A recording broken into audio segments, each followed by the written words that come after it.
क्या तुमने कभी एक बात पर ध्यान दिया है? जीवन की सबसे बड़ी घटनाएं असल में कभी अचानक नहीं होती। क्योंकि जब कोई व्यक्ति बहुत बड़ा बन जाता है, बहुत सफल हो जाता है, तो आसपास के लोग एक ही बात कहते हैं, ये तो अचानक हो गया। किसी का काम रातों रात चल पड़ा, किसी की किस्मत अचानक खुल गई, कहीं से कोई मौका आया और सब बदल गया। और जब किसी का कोई रिश्ता टूटता है, बरसों पुराना रिश्ता जिसके बारे में सब कहते थे कि ये कभी नहीं टूटेगा, तब भी लोग यही कहते हैं, पता नहीं क्या हुआ, सब अचानक खत्म हो गया। और जब किसी का पूरा जीवन ही पलट जाता है, कोई नीचे से ऊपर चला जाता है या ऊपर से नीचे गिर जाता है, तब भी वही एक शब्द लौट कर आता है, अचानक। सब कुछ अचानक हो गया। लेकिन आज इस यात्रा में मैं तुमसे सिर्फ एक प्रश्न पूछना चाहता हूं, और मैं चाहता हूं कि तुम जल्दी जवाब मत देना, थोड़ी देर इसके साथ बैठना। क्या सचमुच कुछ अचानक होता है, या हर बड़ी घटना अपने आने से बहुत पहले चुपचाप कुछ निशान छोड़ जाती है और हम वे निशान देख ही नहीं पाते? देखो, मैं तुम्हें कोई भविष्य नहीं बताने वाला, मैं कोई ज्योतिषी नहीं हूं और यह कोई भविष्यवाणी नहीं है। मैं तुम्हें कोई अंधविश्वास भी नहीं सिखाने वाला कि फलां चीज हो जाए तो फलां बात पक्की है। नहीं, ऐसा कुछ भी नहीं। आज हम दोनों मिलकर एक जांच करेंगे, एक तरह की खोज।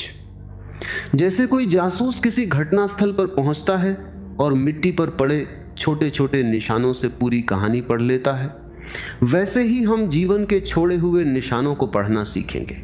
क्योंकि एक बात जो बहुत कम लोग जानते हैं, वह यह है, भविष्य चुपके से नहीं आता, वह हमेशा अपने आने से पहले आहट भेजता है। हम बस उस आहट को सुनना भूल गए हैं। तो आओ इस जंगल में चलते हैं जहां हर पत्ता, हर मोड़, हर सन्नाटा कुछ कह रहा है, और देखते हैं कि क्या सचमुच जीवन हमें पहले से इशारा करता है या नहीं। सबसे पहले एक बहुत साधारण सी बात से शुरू करते हैं, इतनी साधारण कि तुमने इसे कभी गिनती में ही नहीं लिया होगा। बारिश के बारे में सोचो। जब आसमान से पानी गिरने लगता है तब हम कहते हैं बारिश आ गई, लेकिन क्या बारिश उसी पल आई थी? नहीं, बारिश तो घंटों पहले से रास्ते में थी। जरा याद करो, बारिश से पहले हवा का रंग बदलता है, एक खास तरह की ठंडक आती है जो गर्मी के बीच अचानक महसूस होती है। मिट्टी से एक गंध उठती है, वह सौंधी खुशबू जिसे हर कोई पहचानता है पर कोई नाम नहीं दे पाता। पक्षी पहले से अपने घोंसलों की ओर लौटने लगते हैं, चींटियां अपनी कतारें बना लेती हैं और ऊंची जगह की ओर चलने लगती हैं। आसमान का रंग गहरा होने लगता है, एक भारीपन हवा में तैरने लगता है। ये सब क्या है? ये बारिश के संकेत हैं, बारिश की आहट। बारिश तब तक आई नहीं, पर उसने अपने आने की खबर बहुत पहले भेज दी थी। अब अपने आप से एक सवाल पूछो, और सच में पूछो, क्या तुमने कभी इन संकेतों पर ध्यान दिया? या तुम भी उन्हीं लोगों में से एक हो जो तभी जागते हैं जब पानी सिर पर गिरने लगता है? देखो, यही पहला रहस्य है। यही हम में से ज्यादातर लोग चूक जाते हैं। हम परिणाम देखते हैं, हम संकेत नहीं देखते। हम पानी गिरना देखते हैं, हवा का बदलना नहीं। हम घटना देखते हैं, उसकी तैयारी नहीं। और ये बात सिर्फ बारिश की नहीं है, थोड़ा और गहराई से देखो। तूफान को लो, बड़े से बड़ा तूफान भी कभी एकदम से नहीं आता। समुद्र पहले बेचैन होता है, लहरें पहले अपनी चाल बदलती हैं, आसमान में एक अजीब सा सन्नाटा छा जाता है, वह खतरनाक शांति जिसके बारे में मछुआरे कहते हैं। जब समुद्र बहुत शांत हो जाए तब डरना। हवा एक दिशा में बहना बंद कर देती है और घूमने लगती है, दबाव बदलता है, और यह सब घंटों, कभी कभी दिनों पहले शुरू हो जाता है। जो लोग समुद्र के पास रहते हैं, जो उस पर निर्भर हैं, वे इन संकेतों को पढ़ना सीख जाते हैं। वे आसमान देखकर बता देते हैं कि आज नाव लेकर जाना है या नहीं। उनके पास कोई जादू नहीं है, उनके पास सिर्फ ध्यान है, वह ध्यान जो हमने कभी विकसित ही नहीं किया। और सूर्योदय को देखो, सबसे खूबसूरत उदाहरण। सूरज कभी एकदम से नहीं निकलता, उससे पहले अंधेरा धीरे धीरे पतला होता है, आसमान के किनारे पर एक हल्की सी नीली रोशनी आती है, फिर धूसर, फिर सुनहरी। पक्षी सूरज के निकलने से पहले गाना शुरू कर देते हैं, मानो उन्हें पता हो कि अब उजाला आने वाला है। हवा में एक नई ताजगी घुल जाती है। सूरज असल में निकलने से बहुत पहले अपनी खबर भेज देता है। और जो लोग सुबह जल्दी उठते हैं वे जानते हैं अंधेरे की सबसे गहरी घड़ी असल में सुबह से ठीक पहले की घड़ी होती है। रुको, इस आखिरी बात को अपने दिल में बैठने दो। अंधेरे की सबसे गहरी घड़ी सुबह से ठीक पहले की घड़ी होती है।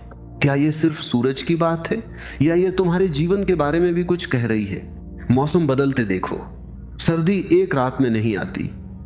पहले हवा में एक हल्की सी सिहरन आती है, पत्ते अपना रंग बदलना शुरू करते हैं, दिन छोटे होने लगते हैं। एक शाम तुम महसूस करते हो कि अब अंधेरा थोड़ा जल्दी हो रहा है।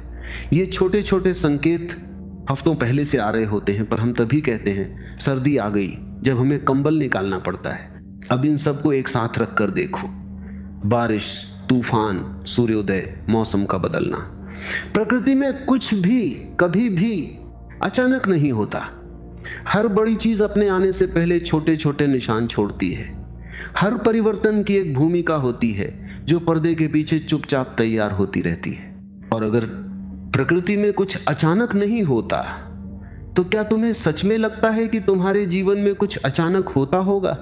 देखो, यही वह जगह है जहां जांच दिलचस्प होने लगती है, क्योंकि अगर प्रकृति इतने इशारे करती है तो जरूर तुम्हारा जीवन भी करता होगा। बस फर्क यह है, प्रकृति के संकेत आंखों से दिखते हैं और जीवन के संकेत थोड़े और सूक्ष्म होते हैं।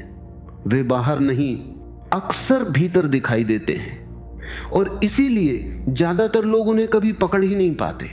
तो चलो अब बाहर से भीतर की ओर चलते हैं। प्रकृति से उतरकर अपने खुद के मन में झांकते हैं और वहां हमें कुछ ऐसा मिलने वाला है जो शायद तुमने पहले कभी इस तरह नहीं सोचा होगा। दो मोम एक अजीब सी बात है जो हर बड़ी घटना के साथ होती है, पर कोई उस पर ध्यान नहीं देता। हर घटना इस दुनिया में आने से पहले एक और जगह जन्म लेती है, और वह जगह बाहर नहीं है, वह जगह तुम्हारे भीतर है। मैं समझाता हूं, ध्यान से सुनो, क्योंकि यह पूरी यात्रा की सबसे महीन गांठ है। कोई भी घटना चाहे कितनी भी बड़ी हो, पहले सिर्फ एक विचार होती है, एक छोटा सा हल्का सा विचार जो किसी दिन तुम्हारे मन में आता है और चला जाता है। तुम उसे गंभीरता से भी नहीं लेते। सोचो, जिस व्यक्ति ने कोई बड़ा काम खड़ा किया, उसके मन में सबसे पहले क्या आया था? एक विचार, क्या मैं ये कर सकता हूं? जिस व्यक्ति ने अपना शहर छोड़ा, अपनी पूरी जिंदगी बदल दी, उसके भीतर सबसे पहले क्या उठा था? एक विचार, शायद मेरे लिए यहां कुछ नहीं। और जो रिश्ता आगे चलकर टूटा, उसमें सबसे पहली दरार कहां पड़ी थी? किसी झगड़े में नहीं, एक विचार में।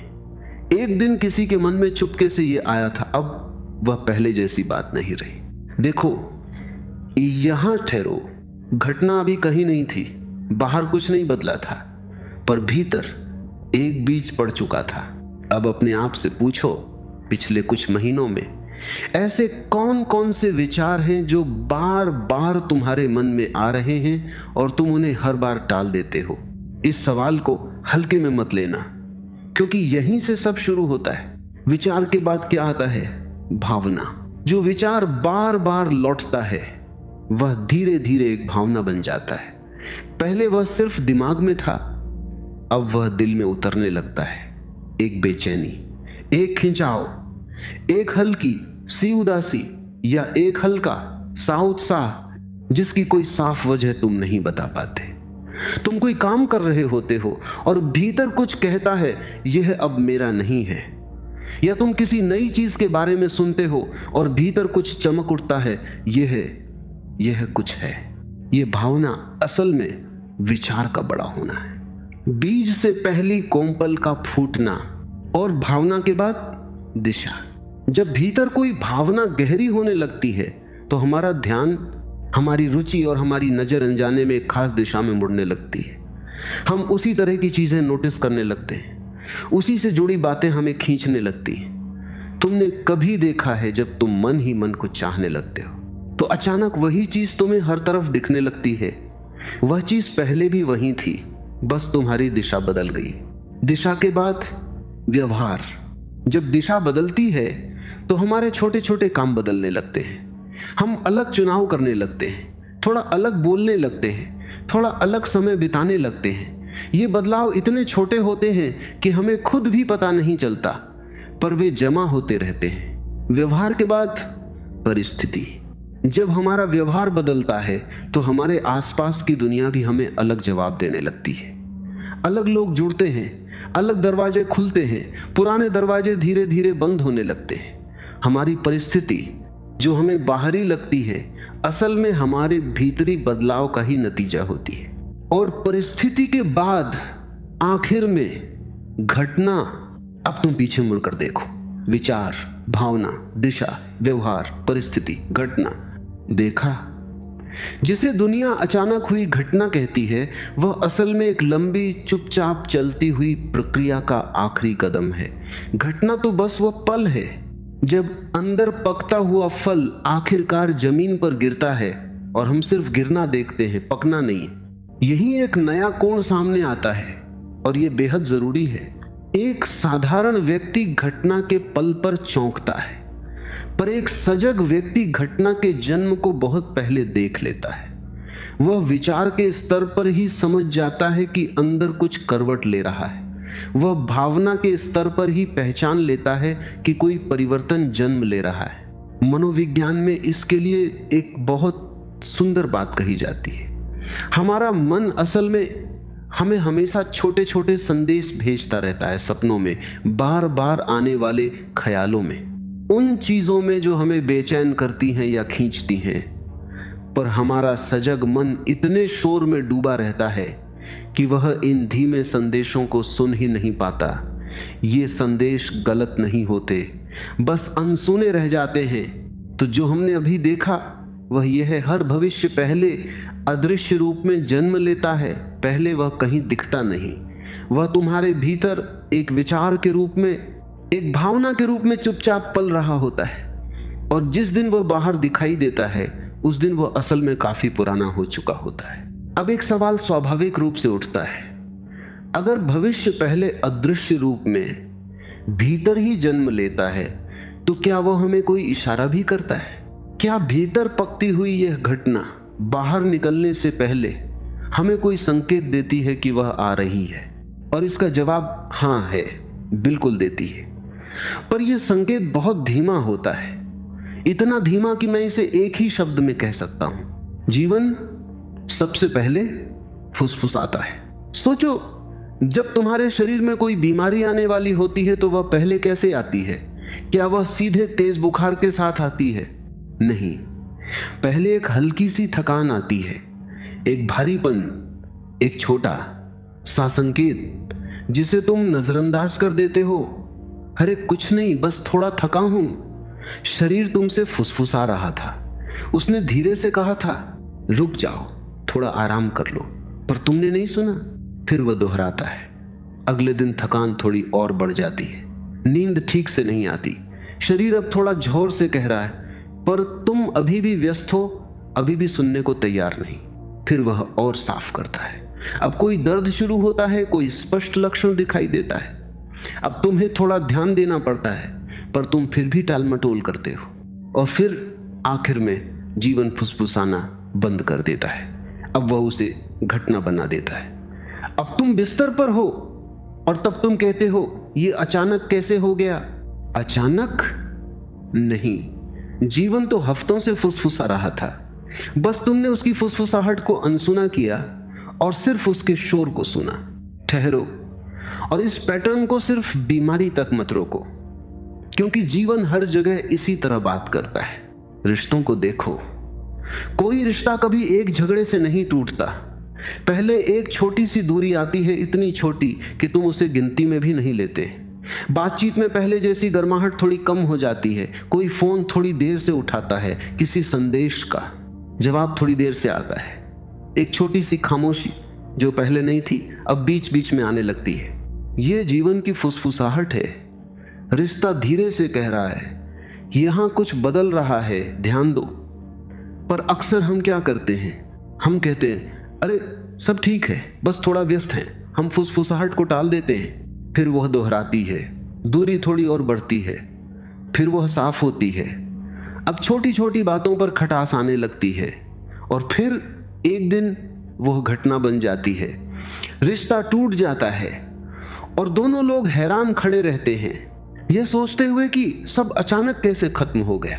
अब अपने आप से बहुत ईमानदारी से एक सवाल पूछो, तुम्हारे अपने जीवन में अभी इस वक्त कौन सी फुसफुसाहट चल रही है जिसे तुम लगातार अनसुना कर रहे हो? शायद वो तुम्हारे काम के बारे में है, शायद वो किसी रिश्ते के बारे में है, शायद वो तुम्हारे खुद के बारे में है। एक हल्की सी आवाज जो बार बार कहती है कि यह रास्ता अब तुम्हारा नहीं है, पर तुम हर बार उसे दबा देते हो। यहां एक बात समझना बहुत जरूरी है, क्योंकि लोग अक्सर यहीं गड़बड़ कर बैठते हैं। जीवन की फुसफुसाहट हमेशा बुरी खबर नहीं होती, कई बार वह किसी नए सुंदर अवसर की दस्तक भी होती है। कोई मौका आने से पहले भी जीवन फुसफुसाता है।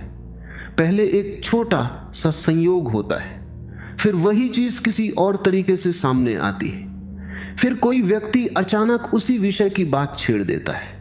जीवन तुम्हें धीरे धीरे किसी दिशा की ओर इशारा कर रहा होता है, पर हम उन इशारों को इत्तेफाक का हवा में उड़ा देते हैं। और प्रकृति में भी देखो, पेड़ पतझड़ में अपने पत्ते एक रात में नहीं गिराता। पहले एक पत्ता पीला होता है, फिर कुछ और, फिर हवा में एक हल्का सा बदलाव आता है। पेड़ धीरे धीरे फुसफुसाते हुए एक पूरे मौसम के बदलने की तैयारी कर रहा होता है। और जो लोग पेड़ को रोज देखते हैं वे जानते हैं कि पतझड़ अचानक नहीं आता। तो अब हमारी जांच में एक बात साफ होने लगी है, जीवन हमेशा पहले फुसफुसाता है, पहले छोटे संकेत देता है, फिर उन्हें दोहराता है, फिर उन्हें और स्पष्ट करता है, और तभी सबसे आखिर में उन्हें घटना बनाता है। और हमारी सबसे बड़ी चूक यह है कि हम केवल आखिरी कदम शोर को सुनते हैं और पहले के सारे कदम चूक जाते हैं। मनोविज्ञान की भाषा में हमारा मन इन धीमे संकेतों को इसलिए दबाता है क्योंकि उन्हें सुनना असुविधाजनक होता है। फुसफुसाहट सुनने का मतलब है बदलाव को स्वीकार करना, और हमारा मन बदलाव से डरता है, इसलिए वह आंखें मूंद लेता है। और फिर जब आंखें खोलने को मजबूर होता है तब तक देर हो चुकी होती है। अब इन फुसफुसाहटों में से एक खास तरह की फुसफुसाहट है जो लगभग हर इंसान के जीवन में किसी न किसी मोड़ पर आती है, और जो सबसे ज्यादा डराने वाली होती है, क्योंकि उसे हम अक्सर बुरा वक्त समझ बैठते हैं। वह तब आती है जब पुरानी चीजें टूटने लगती हैं। ध्यान देना, यह यात्रा का एक नाजुक मोड़ है। यहां हम में से बहुत से लोग घबरा जाते हैं और घबराहट में गलत समझ बैठते हैं। जीवन में एक दौर ऐसा आता है जब अचानक, या यूं कहें धीरे धीरे, पुरानी चीजें अपना रंग खोने लगती हैं। जो रिश्ते कभी सबसे जरूरी लगते थे उनमें अब पहले जैसी जान नहीं रहती। तुम उन्हीं लोगों के बीच बैठे हो, उन्हीं बातों के बीच, पर भीतर कुछ कहता है कि अब यहां मेरा मन नहीं लगता, और तुम्हें खुद समझ नहीं आता कि ऐसा क्यों हो रहा है। जो आदतें बरसों से तुम्हारे साथ थीं, जिनके बिना तुम अपना दिन सोच भी नहीं सकते थे, अचानक वे बेमानी लगने लगती हैं। तुम उन्हें करते तो हो, पर अब उनसे वह सुख नहीं मिलता जो पहले मिलता था। जो रास्ते कभी सही लगते थे, काम का वही ढर्रा, जिंदगी की वही दिनचर्या, अब उन पर चलते हुए एक अजीब सी घुटन महसूस होने लगती है, एक भारीपन, जैसे जूता अब पैर में नहीं आ रहा हो, हालांकि वह वही जूता है जो कल तक ठीक था।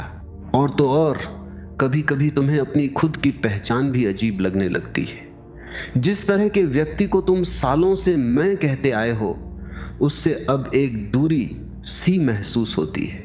पुरानी रुचियां जो कभी तुम्हें घंटों बांधे रखती थी, अब फीकी पड़ने लगती है। तुम सोचते हो मुझे क्या हो गया है, पहले तो मुझे यह सब बहुत अच्छा लगता था।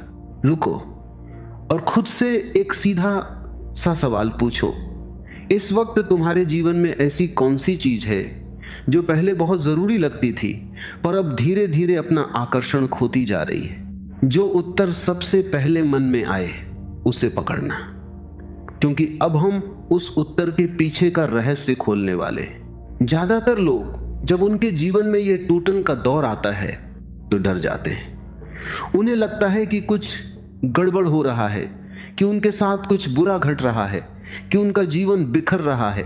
वे इस एहसास से लड़ने लगते हैं। वे जबरदस्ती पुरानी चीजों को पकड़े रहने की कोशिश करते हैं, उन्हीं रिश्तों, उन्हीं आदतों, उन्हीं रास्तों को।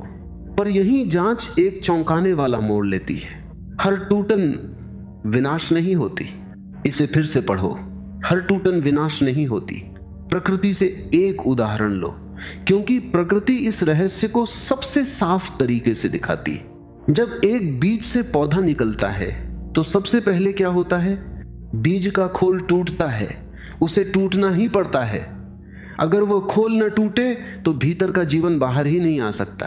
बीज के लिए वह टूटना अंत जैसा दिखता होगा। उसका पूरा आकार, उसकी पूरी सुरक्षा सब बिखर रही है, पर वह टूटना असल में एक शुरुआत है, एक नए बड़े जीवन की शुरुआत। सांप को देखो, हर कुछ समय बाद सांप अपनी पुरानी केंचुली छोड़ता है। वह पुरानी त्वचा जो कभी उसकी रक्षा करती थी अब उसके बढ़ने में रुकावट बन जाती है, इसलिए उसे छोड़ना पड़ता है।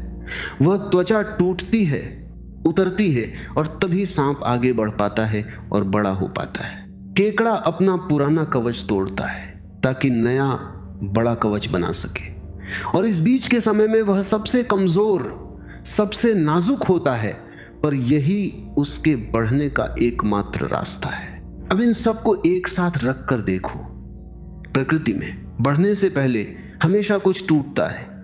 पुराना खोल, पुरानी त्वचा, पुराना कवच। जो चीज कल तक तुम्हारी रक्षा करती थी वही आज तुम्हारी कैद बन जाती है, और इसलिए उसे जाना पड़ता है। तो जब तुम्हारे जीवन में पुरानी चीजें टूटने लगे तो शायद वह विनाश नहीं है, शायद वह तैयारी है, एक नई दिशा की तैयारी। जीवन तुम्हें पुराने खोल से बाहर निकाल रहा है, क्योंकि अब तुम उसमें समा नहीं सकते। मनोविज्ञान भी ठीक यही कहता है। जब कोई व्यक्ति भीतर से बढ़ रहा होता है, जब वह बदल रहा होता है, तो उसकी पुरानी जिंदगी की चीजें उसे असुविधाजनक लगने लगती हैं। यह असुविधा कोई बीमारी नहीं है, यह विकास का संकेत है। यह इस बात का सबूत है कि तुम वही नहीं रहे जो पहले थे, और इसलिए तुम्हारी पुरानी दुनिया अब तुम्हारे नए आकार में फिट नहीं हो रही। और चेतना की गहरी समझ यह कहती है, जो जा रहा है उसे जाने देने में ही असली बुद्धिमत्ता है। मुट्ठी में रेत जितनी जोर से पकड़ोगे उतनी तेजी से फिसलेगी। जो चीज अपना समय पूरा कर चुकी है उसे जबरदस्ती रोके रखना। असल में नई चीज के लिए जगह न बनने देना है। पर और ये बहुत जरूरी है, मैं ये नहीं कह रहा कि हर टूटन अच्छी ही होती है। मैं ये नहीं कह रहा कि तुम हर रिश्ते को, हर चीज को टूटने दो और कहो ये तो विकास है। नहीं, जांच का मतलब अंधा भरोसा नहीं होता। जांच का मतलब है ध्यान से देखना और फर्क समझना। और यही एक बहुत सूक्ष्म प्रश्न जन्म लेता है जो हमें यात्रा के अगले हिस्से की ओर ले जाएगा। अगर पुरानी चीजों का टूटना एक संकेत है तो वह किस ओर इशारा कर रहा है? जब एक दरवाजा बंद होता है तो जीवन उसी समय कहीं ना कहीं एक नया दरवाजा खोल रहा होता है, और वह नया दरवाजा भी अपने खुलने से पहले कुछ संकेत भेजता है। जिस तरह पुरानी चीजों के जाने से पहले एक खास तरह की बेचैनी आती है, उसी तरह नई चीजों के आने से पहले भी एक खास तरह की दस्तक आती है। कुछ चीजें बार बार लौटने लगती हैं, कुछ इशारे बार बार सामने आने लगते हैं, और यही हमारी जांच और भी रोचक होने वाली है।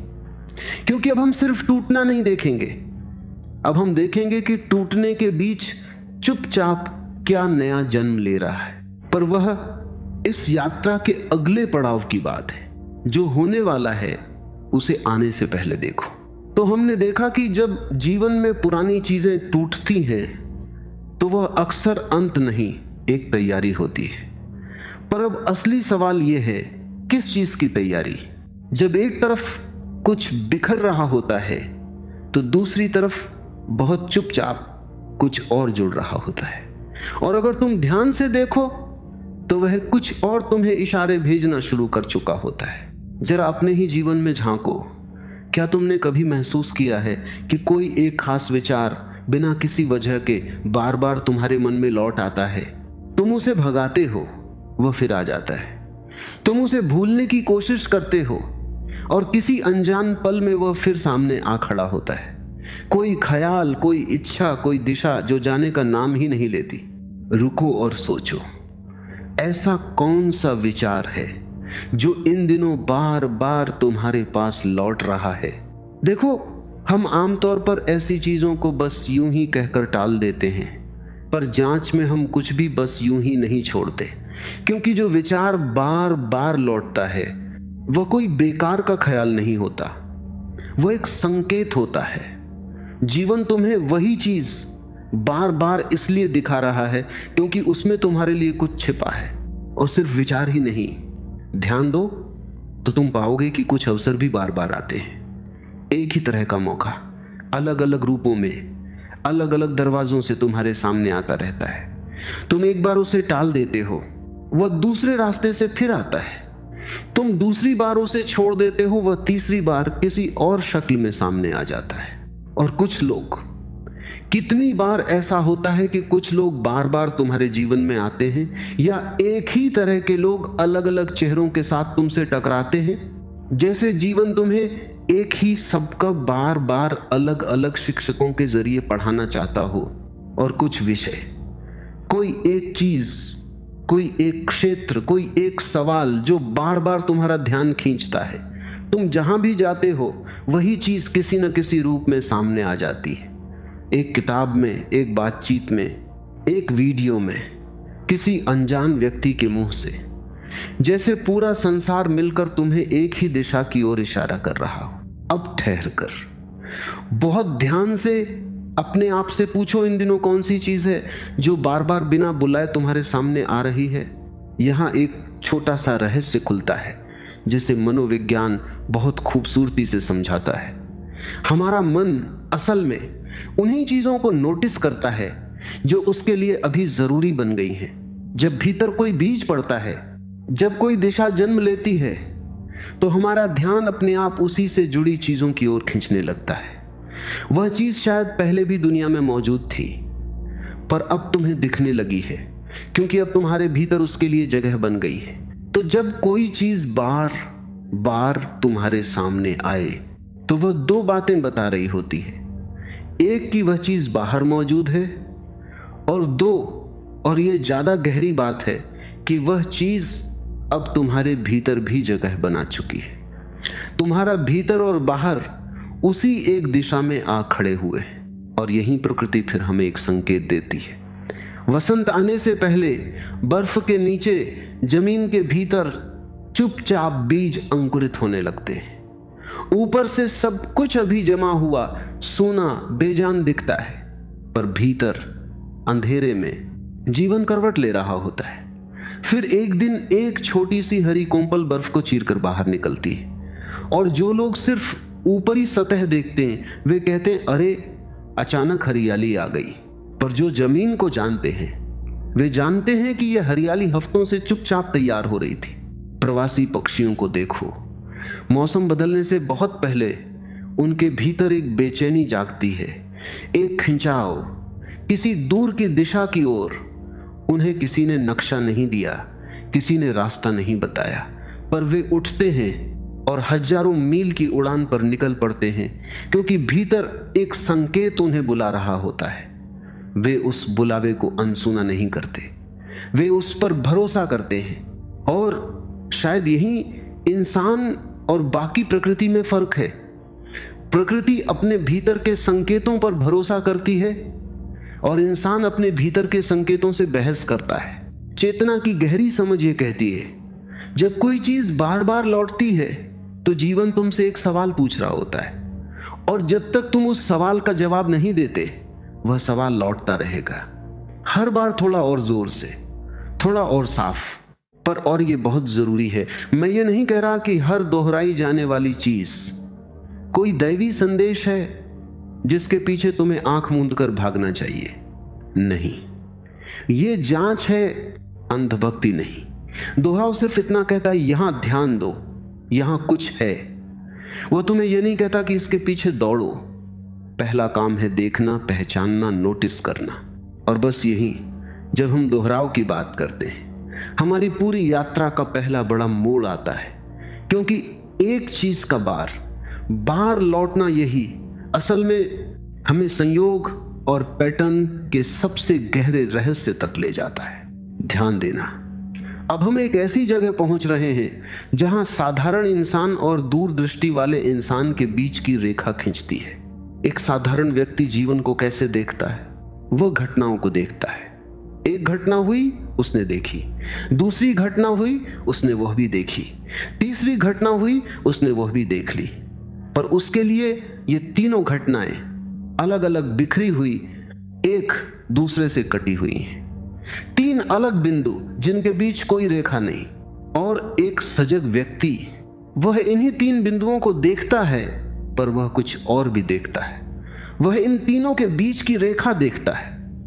वह देखता है कि ये तीन घटनाएं अलग नहीं हैं, ये एक ही कहानी के तीन हिस्से हैं। वह बिखरे हुए बिंदुओं को जोड़ देता है और तभी एक तस्वीर उभरती है जो किसी एक बिंदु में कभी नहीं दिखती थी।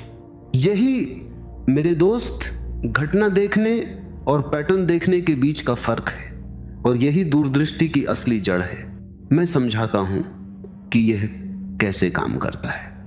मान लो तुम्हारे जीवन में एक बात हुई, किसी ने तुमसे एक खास तरह की बात कही। तुमने सोचा ठीक है, इत्तेफाक। फिर कुछ दिन बाद किसी और ने बिल्कुल अलग जगह और अलग संदर्भ में लगभग वैसी ही बात कह दी। अब तुम थोड़ा रुके, हम अजीब है। और फिर तीसरी बार कहीं और से वही बात किसी तीसरे रूप में सामने आ गई। अब वह इत्तेफाक नहीं रहा, अब वह एक पैटर्न बन गया। यहां एक बहुत सूक्ष्म रहस्य है, इसे पकड़ना। एक बार किसी चीज का होना संयोग है, दो बार होना शायद इत्तेफाक है, पर तीन बार अलग अलग तरीकों से एक ही चीज का सामने आना, यह अब संयोग नहीं रहा। यह एक संदेश बन गया, यह जीवन का इशारा बन गया। अब अपने आप से बहुत ध्यान से यह सवाल पूछो, पिछले कुछ हफ्तों में ऐसी कौन सी बात है जो एक बार नहीं बल्कि कई बार अलग अलग जगहों से तुम्हारे सामने आ चुकी है, जिसे तुमने अब तक इत्तेफाक समझकर छोड़ दिया था। यही जांच बहुत रोचक हो जाती है, क्योंकि अब हमें समझ आता है कि साधारण व्यक्ति इसलिए नहीं चूकता कि उसके पास संकेत नहीं है। संकेत तो उसके पास भी उतने ही हैं। वह इसलिए चूकता है क्योंकि वह हर संकेत को अलग अलग देखता है। वह बिंदुओं को कभी जोड़ता ही नहीं, और जब बिंदु जुड़ते नहीं तो तस्वीर कभी उभरती नहीं। प्रकृति में यह बात कितनी साफ है। एक शिकारी जानवर जैसे शेर या भेड़िया अपने शिकार को सिर्फ अभी कहां है यह देखकर नहीं पकड़ता। वह उसकी चाल का पैटर्न पढ़ता है। वह देखता है कि यह झुंड हर सुबह किस रास्ते से पानी पीने जाता है, किस समय कमजोर पड़ता है और कब अकेला होता है। वह घटनाओं को नहीं, घटनाओं के पैटर्न को पढ़ता है, और इसीलिए वह सही पल पर सही जगह मौजूद होता है।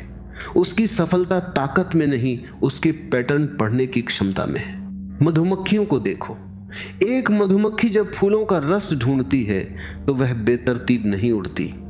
वह एक पैटर्न पहचानती है, किस दिशा में, किस समय और किस तरह के फूल खिलते, और फिर वह उस पैटर्न का अनुसरण करती है।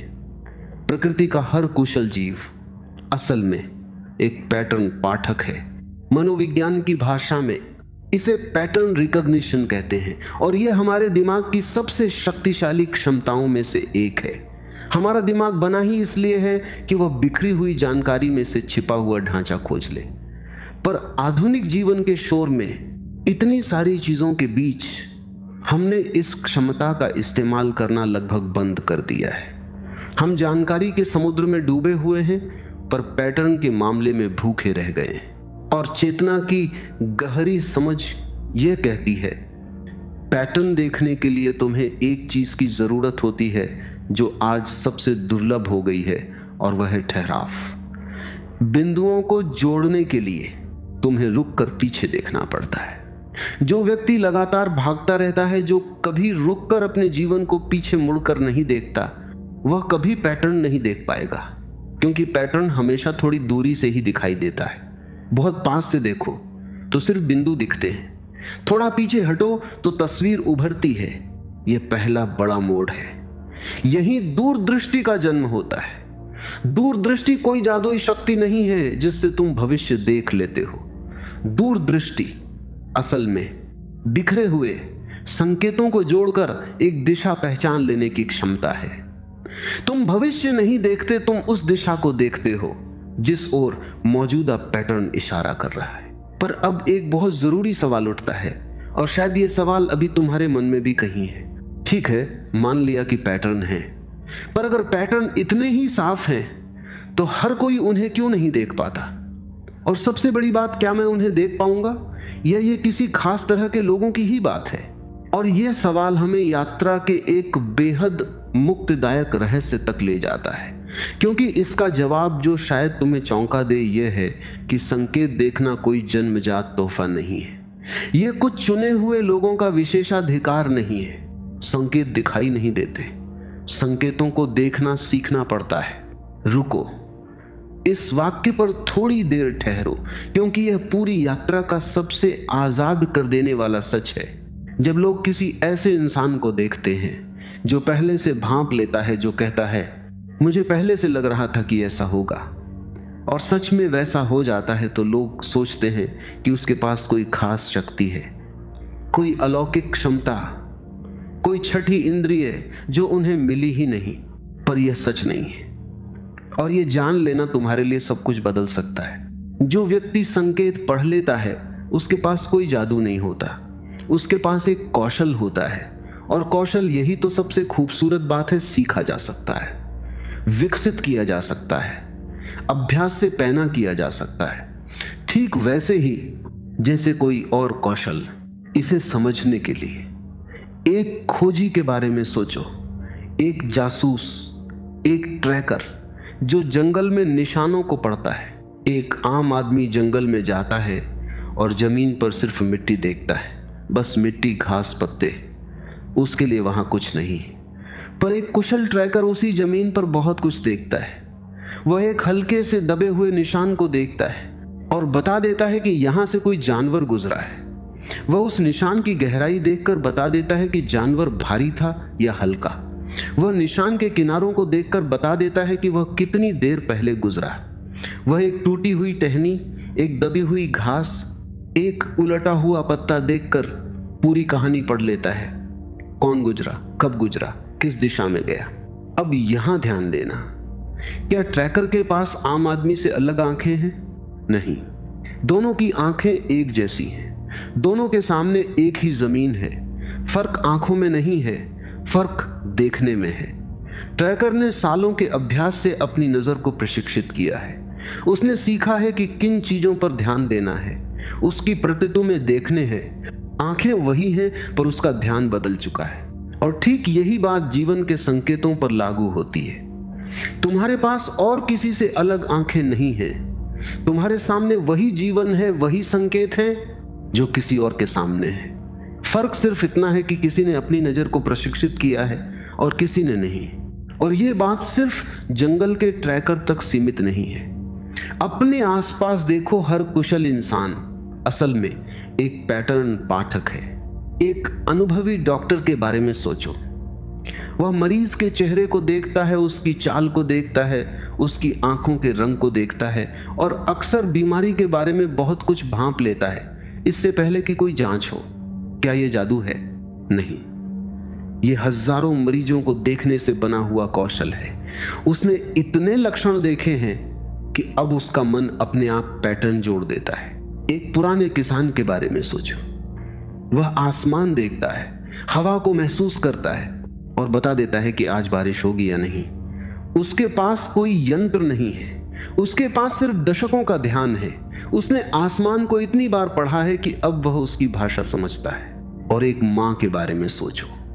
वह अपने बच्चे का चेहरा देखकर बता देती है कि वह कब सच बोल रहा है और कब झूठ। वह उसकी आवाज में आए एक हल्के से बदलाव से समझ जाती है कि कुछ गड़बड़ है, भले ही बच्चा कुछ कहे या न कहे। यह कौशल उसे जन्म से नहीं मिला, यह उसके सालों के ध्यान, सालों के प्रेम और सालों के निरीक्षण से बना है। अब इन सबको एक साथ रखकर देखो, ट्रैकर, डॉक्टर, किसान, मां, इन सब में एक बात समान है, इनमें से किसी के पास कोई अलौकिक शक्ति नहीं है। इन सब के पास एक ही चीज है, प्रशिक्षित ध्यान। इन्होंने अपने अपने क्षेत्र में इतनी बार इतने ध्यान से देखा है कि अब इनका मन अपने आप संकेत पकड़ लेता है। और अब यह बात अपने आप पर लगा कर देखो, अगर ट्रैकर जंगल पढ़ना सीख सकता है, डॉक्टर शरीर पढ़ना सीख सकता है, किसान आसमान पढ़ना सीख सकता है, तो क्या तुम अपने खुद के जीवन को पढ़ना नहीं सीख सकते? रुको, इस एहसास को भीतर उतरने दो। शायद पहली बार तुम्हें यह महसूस हो रहा होगा, मैं भी यह कर सकता हूं। यह किसी खास इंसान की बात नहीं है, यह क्षमता मेरे भीतर भी है, मुझे बस इसे जगाना है। हाँ बिल्कुल, यही इस पूरी यात्रा का सबसे जरूरी मोड़ है। मनोविज्ञान इसे विशेषज्ञता कहता है, और शोध बार यही दिखाते हैं कि किसी भी क्षेत्र में महारत असल में हजारों बार ध्यान से देखने का नतीजा होती है। दिमाग धीरे धीरे उन पैटर्नों को अपने आप पकड़ने लगता है जिन्हें शुरुआत में बड़ी मेहनत से ढूंढना पड़ता था। शुरू में हर संकेत के लिए जोर लगाना पड़ता है, पर समय के साथ यह सहज हो जाता है, दूसरा स्वभाव बन जाता है। और चेतना की समझ यह कहती है, यह कोई बाहर से लाई जाने वाली चीज नहीं है, यह क्षमता पहले से तुम्हारे भीतर है। तुम्हें कुछ नया जोड़ना नहीं है, तुम्हें सिर्फ उस शोर को कम करना है जिसने इस क्षमता को ढक रखा है। संकेत हमेशा से वहां थे, बस तुम्हारा ध्यान कहीं और था। जिस दिन तुम अपना ध्यान सही जगह लगाना सीख जाओगे, उस दिन तुम चौंक जाओगे कि जो संकेत आज तुम्हें अदृश्य लगते हैं, वे हमेशा तुम्हारी आंखों के ठीक सामने थे। और यह बात बहुत जरूरी है, कोई भी कौशल सिर्फ समझ लेने से नहीं आता।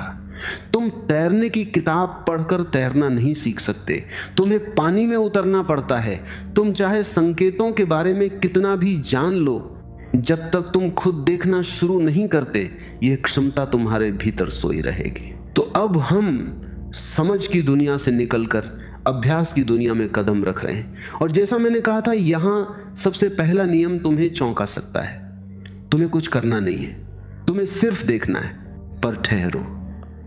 यहीं इसी पहले कदम पर अधिकांश लोग सबसे बड़ी गलती कर बैठते हैं, और वह गलती इतनी आम, इतनी स्वाभाविक है कि हमें पता ही नहीं चलता कि हम उसे कर रहे हैं। गलती यह है, हम देखने से पहले ही फैसला सुना देते हैं। मैं समझाता हूं। जैसे ही कोई संकेत हमारे सामने आता है, हमारा मन एक पल भी नहीं रुकता, वह तुरंत उस पर एक राय चिपका देता है। यह अच्छा है, यह बुरा है, इसका मतलब यह है, यह तो खतरे की घंटी है, यह तो शुभ संकेत है। हम संकेत को ठीक से देख भी नहीं पाते और हमारा मन उस पर अपनी पूरी कहानी थोप देता है। और जिस पल तुम फैसला सुना देते हो, उसी पल तुम देखना बंद कर देते हो। इसे फिर से पढ़ो, क्योंकि यह बहुत गहरी बात है। जिस पल तुम किसी चीज पर अपनी राय बना लेते हो, उसी पल तुम्हारी आंखें उसे सच में देखना बंद कर देती हैं। अब तुम संकेत को नहीं देख रहे, अब तुम सिर्फ अपनी राय को देख रहे हो जो तुमने संकेत पर चढ़ा दी है। तो इन्वेस्टिगेशन का पहला और सबसे कठिन नियम यह है, कुछ दिनों के लिए फैसला करना बंद करो, सिर्फ अवलोकन करो। एक खोजी के बारे में सोचो। जब वह किसी घटना स्थल पर पहुंचता है, तो क्या वह पहला सबूत देखते ही अपराधी का नाम घोषित कर देता है? नहीं। एक अच्छा जासूस सबसे पहले सिर्फ जानकारी इकट्ठा करता है। वह हर निशान को बिना किसी राय के देखता है, नोट करता है और एक तरफ रख देता है। वह जानता है कि अगर उसने पहले सबूत पर ही नतीजा निकाल लिया, तो उसका मन उसी नतीजे को साबित करने वाले सबूत ढूंढने लगेगा और बाकी सब अनदेखा कर देगा। इसलिए वह जल्दबाजी नहीं करता। वह पहले देखता है बिना झुके, बिना कुछ तय किए, और जब सारे टुकड़े सामने आ जाते हैं, तभी तस्वीर अपने आप बोलने लगती है। ठीक यही तुम्हें अपने जीवन के साथ करना है। अगले कुछ दिनों के लिए अपने आप से बस एक काम करवाओ, देखो, और कुछ नहीं, बस देखो। अपने आप से ये सवाल पूछते रहो, आज मेरे जीवन में क्या दोहराया गया, कौन सी चीज बार बार सामने आई, कौन सा विचार लौट लौट कर आया, कौन सी बात जो मैंने सोचा था कि बस एक बार होगी फिर से सामने आ गई, कौन सा एहसास बिना किसी साफ वजह के मुझे बार बार छूता रहा। और इन सवालों के जवाब पर तुरंत कोई राय मत बनाओ, उन्हें सिर्फ देखो, जैसे तुम किसी और इंसान के जीवन को बाहर से देख रहे हो। शांति से, बिना किसी हड़बड़ी के रुको और अपने आप से पूछो, क्या मैं अपने जीवन को इस तरह बिना तुरंत फैसला सुनाए कभी देख पाता हूं? या मेरा मन हर चीज पर इतनी तेजी से राय बना लेता है कि मुझे कुछ सच में दिखता ही नहीं? प्रकृति में यह बात कितनी सुंदर है। एक झील को देखो, जब झील का पानी एकदम शांत होता है तब उसमें आसमान, पेड़, बादल सब कुछ बिल्कुल साफ दिखाई देता है। हर चीज अपने असली रूप में झलकती है। पर जैसे ही पानी में हलचल होती है, जैसे ही लहरें उठती हैं, वही झलक टूट जाती है, बिखर जाती है, अब कुछ साफ नहीं दिखता। तुम्हारा मन भी ठीक वैसी ही एक झील है। जब वह शांत होता है तब वह जीवन को उसके असली रूप में देख पाता है, और जब वह राय, प्रतिक्रिया और जल्दबाजी की लहरों से भरा होता है तब वह कुछ भी ठीक से नहीं देख पाता। अवलोकन का मतलब है मन की झील को थोड़ी देर के लिए शांत होने देना। मनोविज्ञान में अवलोकन और प्रतिक्रिया के बीच एक बहुत महत्वपूर्ण जगह होती है, एक छोटा सा अंतराल, एक खाली जगह। ज्यादातर लोग इस जगह में ठहरते ही नहीं, वे संकेत और प्रतिक्रिया के बीच कोई दूरी ही नहीं रखते। संकेत आया और प्रतिक्रिया तुरंत निकल गई। पर जो व्यक्ति इस छोटे से अंतराल में थोड़ी देर ठहरना सीख जाता है, वो बहुत कुछ देख लेता है जो बाकी चूक जाते हैं। उसी अंतराल में असली समझ का जन्म होता है, और चेतना की गहरी समझ यह कहती है, सबसे शुद्ध देखना वह है जिसमें देखने वाला अपनी पसंद नापसंद को बीच में नहीं लाता। तुम संकेत को वैसा ही रहने दो जैसा वह है, उसे अच्छा या बुरा मत बनाओ, बस उसे होने दो और देखो। इस तरह का देखना असल में एक तरह का ध्यान है, और इसी देखने में वह सब उजागर होता है जो राय की धुंध में छिपा रहता था। पर यहाँ एक बहुत जरूरी, बहुत व्यावहारिक समस्या है, और जब तक हम इसे हल नहीं करते ये सारा अवलोकन बेकार चला जाएगा। समस्या ये है, तुम देखोगे और भूल जाओगे। ध्यान देना, क्योंकि यह बात छोटी लगती है, पर यही पूरी जांच को सफल या असफल बनाती है। संकेत इसलिए खो नहीं जाते कि वे आते नहीं, संकेत इसलिए खो जाते हैं क्योंकि हम उन्हें याद नहीं रख पाते। सोचो, आज तुम्हारे जीवन में कुछ होता है, एक छोटा सा संकेत, एक अजीब सा इत्तेफाक, तुम एक पल के लिए उसे महसूस करते हो, अरे अजीब बात है, और फिर जीवन का शोर तुम्हें आगे खींच ले जाता है। कल तक तुम उसे लगभग भूल चुके होते हो, परसों वह पूरी तरह मिट जाता है, और हफ्ते भर बाद जब वही संकेत किसी और रूप में लौटता है तो तुम उसे पहचान ही नहीं पाते, क्योंकि पहला वाला तो तुम्हारी याद से कब का निकल चुका होता है। और यही असली त्रासदी है। पैटर्न तभी दिखता है जब तुम कई संकेतों को एक साथ रखकर देख सको, पर अगर तुम हर संकेत को आते ही भूल जाते हो तो तुम्हारे पास एक साथ रखने के लिए कुछ बचता ही नहीं। एक एक करके हर संकेत आता है और हवा में घुल जाता है, और बिंदु कभी जुड़ नहीं पाते। अब अपने आप से सच सच पूछो, पिछले महीने तुम्हारे जीवन में कितने छोटे संकेत आए होंगे जो आज तुम्हें याद भी नहीं। वे सब कहाँ गए? वे खत्म नहीं हुए, वे बस तुम्हारी याद से फिसल गए। और यही एक बहुत सरल पर बहुत शक्तिशाली औजार सामने आता है, इतना साधारण कि तुम हंस सकते हो, पर यह वही चीज है जो साधारण देखने को असाधारण समझ में बदल देती है। संकेतों की एक डायरी।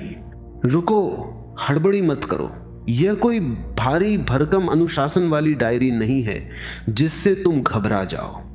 यह बहुत सीधी सी चीज है। हर दिन के अंत में बस कुछ पंक्तियां, जो भी आज तुम्हारे ध्यान में बार बार आया, जो भी दोहराया गया, जो भी अजीब लगा, जो भी संकेत जैसा महसूस हुआ, उसे बस लिख दो तारीख के साथ। और कोई राय मत लिखो, कोई व्याख्या मत करो, सिर्फ ये लिखो कि क्या देखा। आज फिर वही ख्याल आया, आज तीसरी बार किसी ने वही बात कही, आज वह नाम फिर सामने आया, आज वही बेचैनी फिर महसूस हुई। बस इतना, बिना यह तय किए कि इसका क्या मतलब है। और अब जादू देखो। यह जादू नहीं है, पर महसूस जादू जैसा होगा। जब तुम कुछ दिन कुछ हफ्ते लगातार ऐसा करोगे तो तुम्हें कुछ ढूंढना नहीं पड़ेगा, पैटर्न खुद उभरने लगेंगे। एक दिन तुम अपनी डायरी के पन्ने पलटोगे और अचानक तुम्हें दिखेगा, अरे ये बात तो मैंने इस महीने 5 बार लिखी है।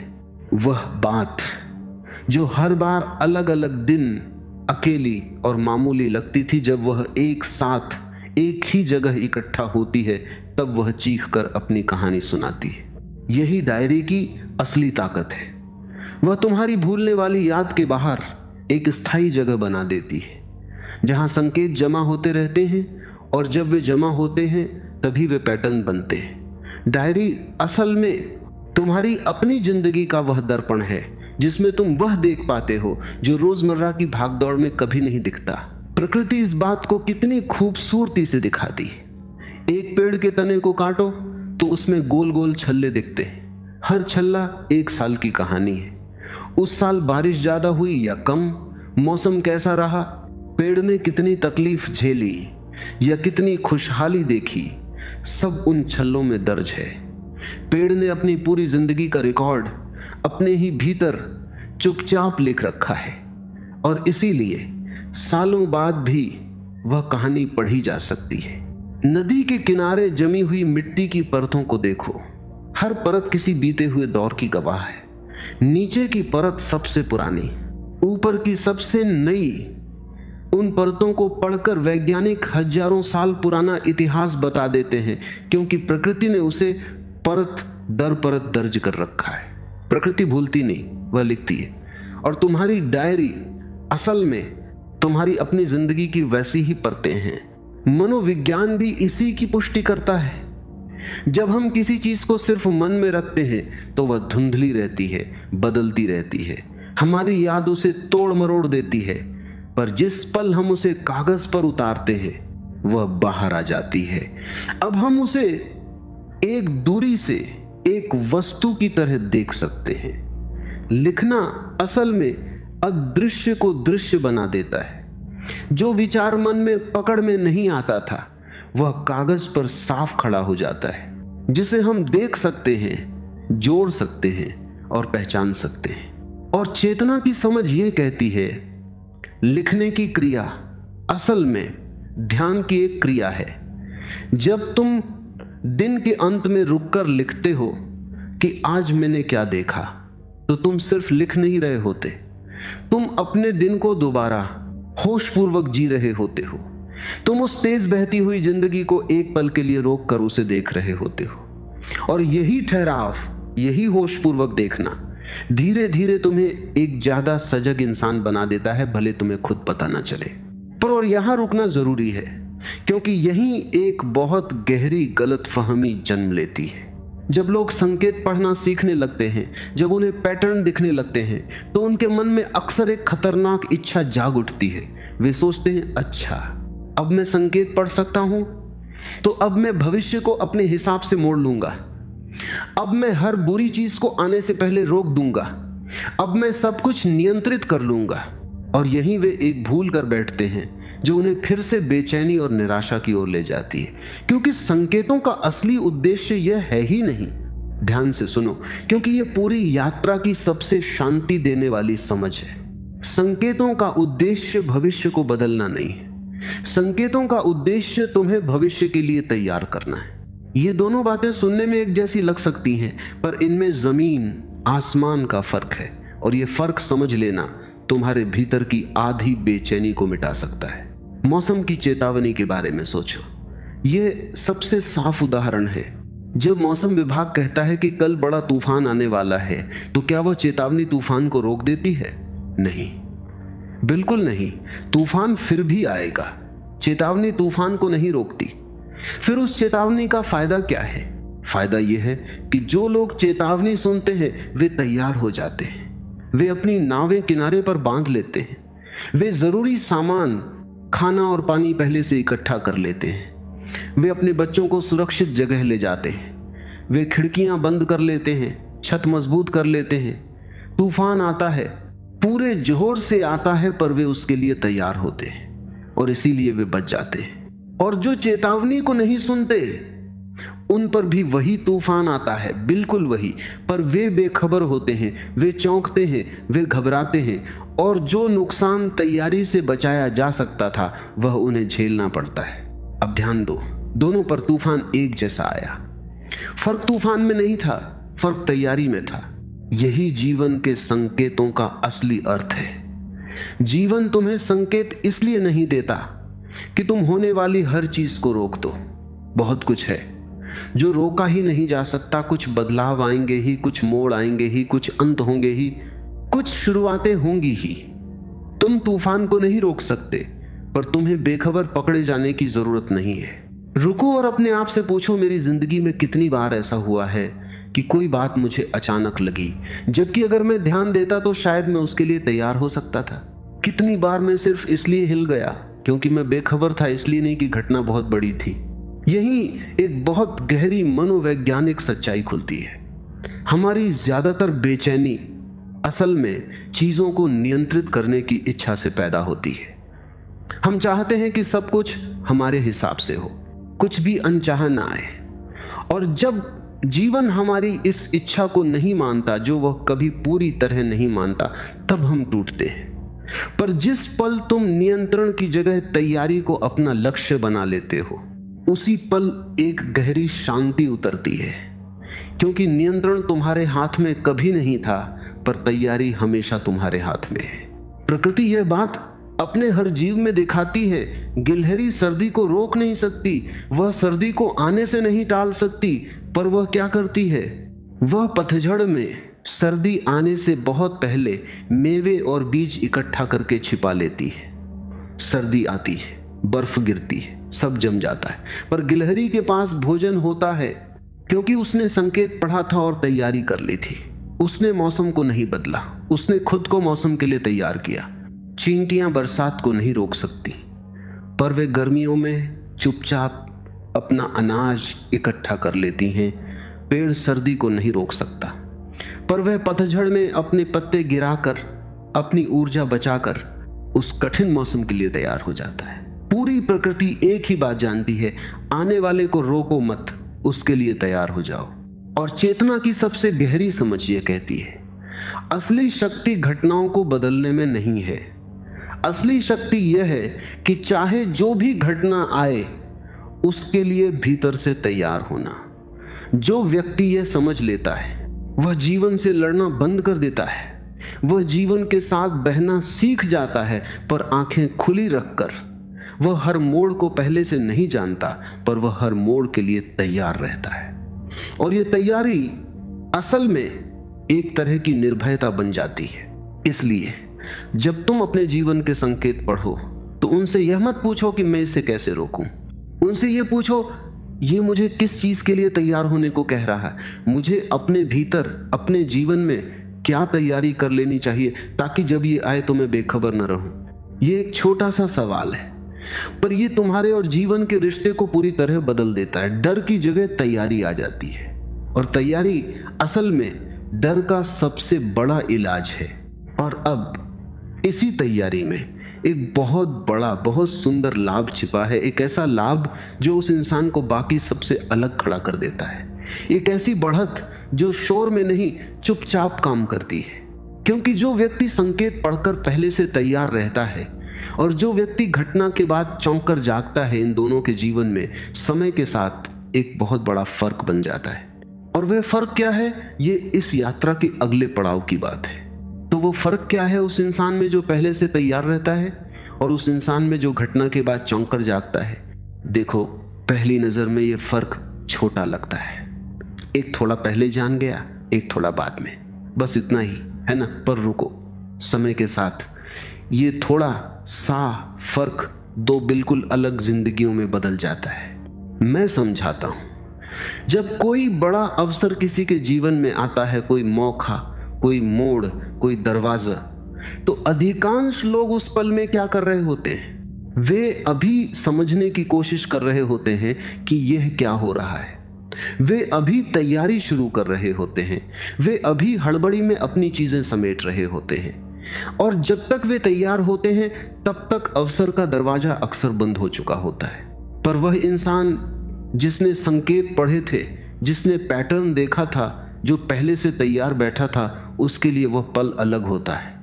जब अवसर का दरवाजा खुलता है तो वह उसे खुलते ही नहीं देखता, वह उसके ठीक सामने अपना सामान बांधे तैयार खड़ा होता है। दूसरे जब अभी जाग रहे होते हैं तब वह कदम बढ़ा चुका होता है। रुको और इस तस्वीर को महसूस करो। एक तरफ वह आदमी जो दरवाजा खुलने पर हड़बड़ाता है, दूसरी तरफ वह आदमी जो दरवाजे के सामने शांत तैयार खड़ा है। दोनों के सामने एक ही दरवाजा खुला, पर एक तैयार था और एक नहीं। यही सबसे बड़ा लाभ है। जो व्यक्ति संकेत देखना सीख जाता है वह अवसर के आने के बाद नहीं जागता, वह पहले से जागा हुआ होता है। सोचो उस इंसान के बारे में जिसने अपने काम के क्षेत्र में हवा का रुख पहले भांप लिया, जिसने देखा कि चीजें किस दिशा में बदल रही हैं। और सबसे पहले जब किसी को जरूरत भी नहीं थी तब उसने वह नया हुनर सीखना शुरू कर दिया। और फिर जब वह बदलाव सबके ऊपर आया, जब बाकी सब घबरा कर भागे, तब वह शांत था क्योंकि वह तैयार था। लोग कहते हैं इसकी तो किस्मत अच्छी थी, सही समय पर सही जगह था। पर सच यह है कि वह सही जगह इसलिए था क्योंकि उसने संकेत पढ़े थे। या उस इंसान के बारे में सोचो जिसने अपने किसी रिश्ते में आती हुई दूरी को पहले महसूस किया, जिसने फुसफुसाहट सुनी और टूटने का इंतजार करने के बजाय समय रहते भीतर का काम कर लिया, बात कर ली, खुद को संभाल लिया। चाहे रिश्ता बचा या नहीं, पर वह बेखबर नहीं पकड़ा गया। वह उस झटके के लिए तैयार था जो दूसरों को धराशायी कर देता है। अब अपने आप से एक ईमानदार सवाल पूछो, मेरी जिंदगी में कितनी बार ऐसा हुआ कि मौका सामने आया पर मैं तैयार नहीं था, और कितनी बार ऐसा हुआ कि झटका आया और मैं बेखबर था। अगर मैं संकेत पढ़ रहा होता तो उनमें से कितने पलों में मैं तैयार खड़ा हो सकता था। प्रकृति ये बात कितनी साफ दिखाती है। दो किसानों के बारे में सोचो।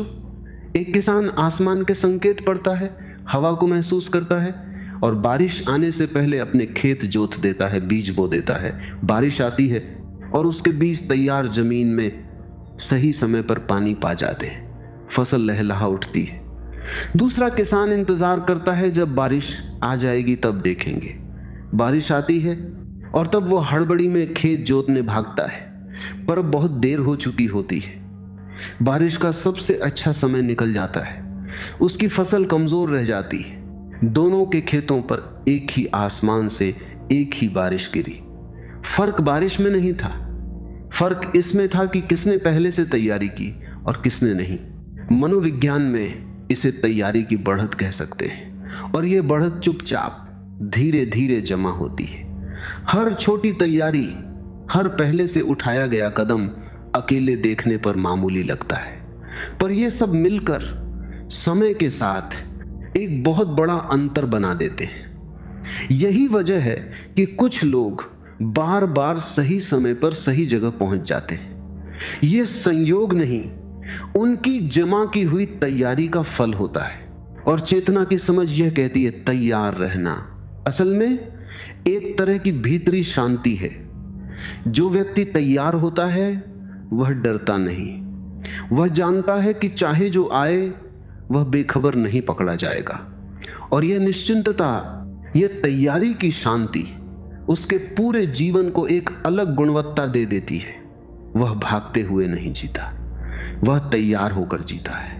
पर अब एक बहुत गहरा सवाल उठता है, और शायद यह सवाल इस पूरी यात्रा का सबसे रहस्यमयी सवाल है।